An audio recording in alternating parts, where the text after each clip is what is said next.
Today I'm going to show you something that's going to change how you create AI images forever. Dzine just released the insert character feature, which basically lets you add any character into an existing image. What's absolutely insane about this feature is that you can now work with multiple characters. You can create group scenes without having to regenerate the entire image when just one person doesn't look right. Plus, you can ensure each character has the perfect expression, positioning, and style while maintaining other characters as is. There are actually two ways to do this, and I'll show you both methods step by step. Method number one is the classic approach, and I'm going to show you exactly how this works. First, you need to have an image placed on your canvas. Click right here to upload any image you want to work with. On the left side of your screen, you'll find the character tab. This opens up the insert character interface. Now we need to select the area where we want our new character to appear. I'm going to use the lasso tool right here and draw a mask. I'm going a bit outside the area where I want the character. This gives the AI more room to work with.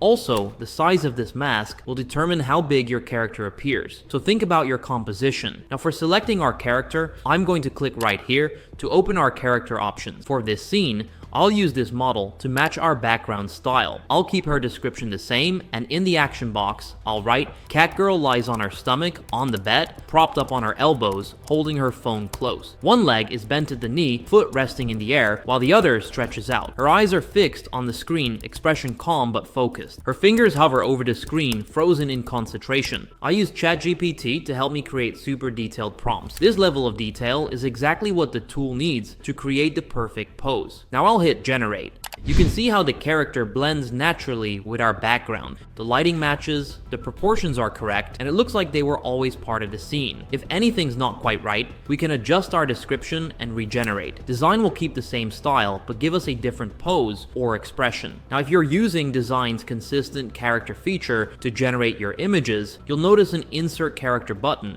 right below your generated image. Alright, let's say we want to create a scene with two of our characters playing together. I'm going to use this character right here, keep his description the same, and I'll add playing with a girl stacking blocks. He's focused on the activity, his hands actively engaged, his posture shows engagement and enjoyment, fully immersed in the playful moment. Once the image is generated, you'll see this insert character button right below the results panel. When I click that button, we're automatically redirected to the insert character interface, and our generated image is already placed perfectly on the canvas. This is exactly what I meant earlier about Dzine making the workflow super smooth. We need to select the area where we want to add our second character. In this case, we're going to select the area covering the girl, because that's where we want to place our new character. For that, we've got the lasso, the brush, and the auto select tool. I always use the lasso tool and extend the mask slightly beyond the character's outline, because this gives the AI more room to work with, which means better action generation results. Now you've got two options here. One is to select an already trained character. This is what I'm going to do right now, because it's faster. Each one of these characters has been specifically trained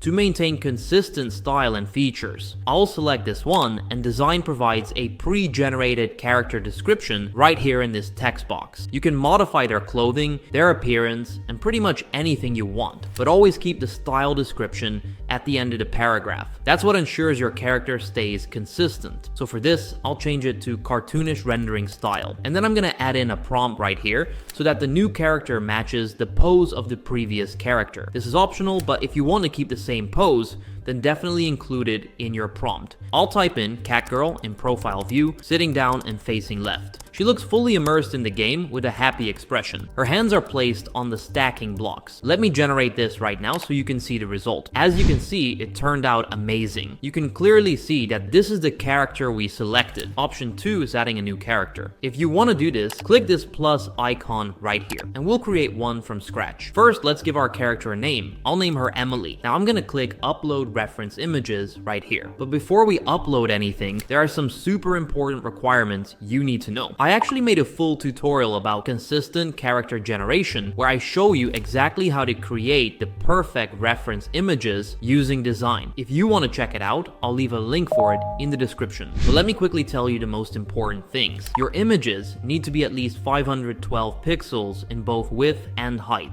and they need to be high quality and completely free of watermark. And finally, you can use use anywhere between 1 to 30 images. After testing this extensively, I found that 3 to 5 really good quality images work great. More isn't always better. It's all about the quality of those reference images. Once your images are uploaded, click train and wait for the model to generate. This usually takes about 30 to 40 minutes, but trust me, it's worth the wait, because this is what ensures your character stays consistent across all your generations. Now here's our newly trained character. When you select it, Dzine automatically loads a default description based on the training, but you can modify it into any outfit you want while keeping the base prompt the same. I'll just keep it as is. In the action box below, I'll type in the same text that I added earlier with Catgirl. That way both characters are doing the same pose. And now I'll hit generate. You can clearly see that our character maintains exactly the same features we trained it on. The style is consistent, the features are exactly what we wanted, but now we've got it in a completely new pose. Now if everything looks good, which in this case it does, you're ready to download. But if you're not 100% happy with the result, you don't need to go through this whole process all over again. Just click generate one more time and Dzine will create another version using the same setting. I actually do this quite often to get different variations until I find the perfect one. This is perfect for when you want to have options to choose from. Sometimes I'll generate 2 or 3 versions and pick the best one. If you want to try this out for yourself, I'll leave a link in the description down below. Dzine actually gives you 32 credits completely free every single day, which is incredibly generous compared to other AI tools. Besides that, there are 3 premium options: the beginner, creator, and master plans. The free plan is great for casual users, but it doesn't include the character insertion feature I just showed you. So if the free daily credits aren't enough for your needs, you can go ahead and pick one of those premium plans. Let me put the pricing up on the screen right now so you can see exactly what each plan includes. The beginner plan is perfect if you're just getting started with AI image creation, though it's important to note that it doesn't include the character insertion feature either. The creator plan, which is what I personally use,